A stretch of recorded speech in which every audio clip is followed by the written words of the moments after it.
The statements we're about to show you are from the Holy Quran, and is said to be the official, unchanged, pure word of God, revealed over 1400 years ago.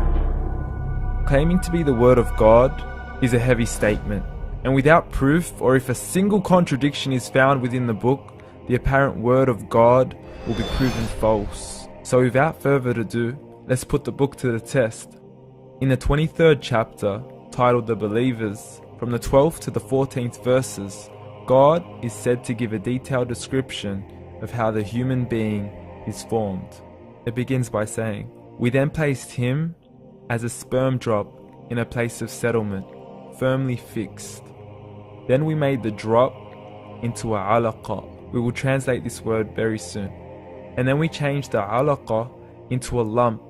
Then we made out of that lump into bones. And then we clothed the bones with flesh. Then we caused him to grow and come into being and attain the definitive human form."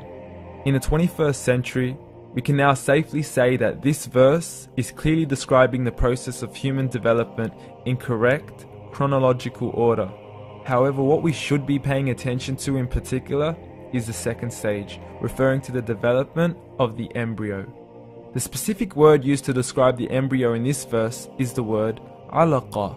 The word alaqa, when translated into English, can mean three separate things. Firstly, a blood clot, or to be suspended, that is to be hanging or clinging to something, or thirdly and finally, a leech. Now, all three definitions don't come anywhere near what we perceive to be the human embryo.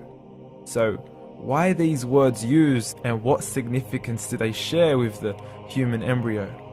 Can the embryo be described as a blood clot? Well, what do you think? In the third week of embryonic development, a tubular heart joins with the blood vessels to form a primordial cardiovascular system, and by the end of the third week, the blood is circulating and the heart begins to beat on day 21. The first thing that comes to mind in regards to being suspended or hanging is the umbilical cord. But we can't use that example because we are simply referring to step 2, before the baby has even formed. But we now know today that the umbilical cord is formed from the connecting stalk. And the connecting stalk is formed as soon as the embryo is formed. The embryo's connecting stalk has even been described by John Allen and Beverly Kramer as an object to suspend the developing embryo in the extra-embryonic column. So an embryo is suspended and does have a strong resemblance with the blood clot. What on earth would an embryo have to do with a leech? Figure A shows the structure of an embryo at 25 days. Figure B shows a leech. Now please note once again that the embryo in this stage is no greater than the size of a kernel of wheat. This is an X-ray of the embryo at 22 days.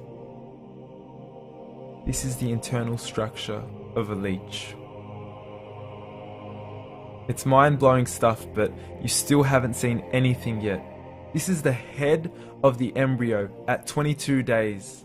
The detail you are seeing right now is absolutely impossible to be seen with the human eye and can only be seen with a microscope. This is the back end of a leech. There's no other words used to describe this other than mind-blowing. The pictures we have shown you are impossible to be seen with the human eye or even to be predicted by the human mind. Once again, the verses we have shown you were revealed over 1400 years ago to a man who couldn't read nor write. Are these the words of God? Descriptions of the human embryo in the Quran cannot be based on scientific knowledge in the 7th century. The only reasonable conclusion is that these descriptions were revealed to Muhammad from God, from God, from God, from God, from God.